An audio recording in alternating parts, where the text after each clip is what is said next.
بسم اللہ الرحمن الرحیم۔ السلام علیکم۔ عمران ریاض عادت سے مجبور ایک بار پھر تحریک لبیک پاکستان پر تنقید۔ اس ویڈیو میں ہم اسی کے متعلق بات کریں گے۔ ناظرین کرام، کل پاکستان کے وزیر خزانہ اسحاق ڈار نے پریس کانفرنس کر کے بتایا کہ صرف ڈیزل کی قیمت میں 5 روپے کمی کی جا رہی ہے اور اس کے علاوہ مٹی کے تیل کی قیمتوں میں بھی رد و بدل کیا گیا ہے، مگر پیٹرول کی قیمت 15 مئی تک برقرار رکھی گئی ہے۔ اب ناظرین کرام، اس کے بعد ہونا تو یہ چاہیے تھا کہ سب لوگ مل کر حکومت کی مذمت کرتے کہ پہلے 50 روپے قیمت میں اضافہ کیا گیا تھا اور اب پاکستانی عوام کو لالی پاپ دینے کے لیے صرف 5 روپے قیمت کم کی گئی ہے۔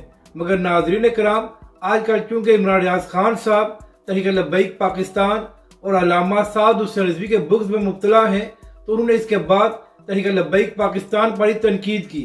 ناظرین کرام، عمران ریاض خان صاحب جو خود کو صحافی کہتے ہیں، کل انہوں نے ایک ٹویٹ کیا جس میں فرما رہے تھے کہ حکومت نے علامہ سعد حسین رضوی اور تحریک لبیک پاکستان کی سہولت کے لیے ڈیزل کی قیمت 5 روپے کمی کی ہے، مگر چونکہ علامہ سعد حسین رضوی فرمائشی پروٹیسٹ کرنا چاہتے ہیں تو لہٰذا پیٹرول کی قیمت کو برقرار رکھا گیا ہے تاکہ تحریک لبیک پاکستان کو پروٹیسٹ کرنے کا جواز مل سکے۔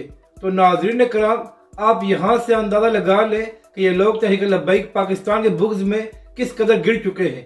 ایک طرف پاکستان کی عوام پر مہنگائی کا بوجھ پڑا ہوا ہے اور یہ لوگ اس بات سے پریشان ہیں کہ تحریک لبیک پاکستان اور علامہ سعد حسین رضوی کیوں لانگ مارچ کر رہے ہیں۔ تو عمران ریاض خان صاحب، اگر آپ کو تحریک لبیک پاکستان اور علامہ سعد حسین رضوی کے لانگ مارچ سے مسئلہ ہے تو اپنے لیڈر عمران خان سے کہیں کہ وہ مہنگائی کے خلاف کوئی پروٹیسٹ کر کے دکھا دے۔ کیا کسی نے عمران خان کو منع کیا ہے کہ وہ پاکستانی عوام کے لیے میدان میں نہ آئے؟ ایک طرف آپ کا اپنا لیڈر زمان پارک میں چھپ کر بیٹھا ہوا ہے اور جب علامہ سعد حسین رضوی پاکستانی عوام کے لیے باہر آ رہے ہیں تو آپ کو یہ بات ہضم نہیں ہو رہی۔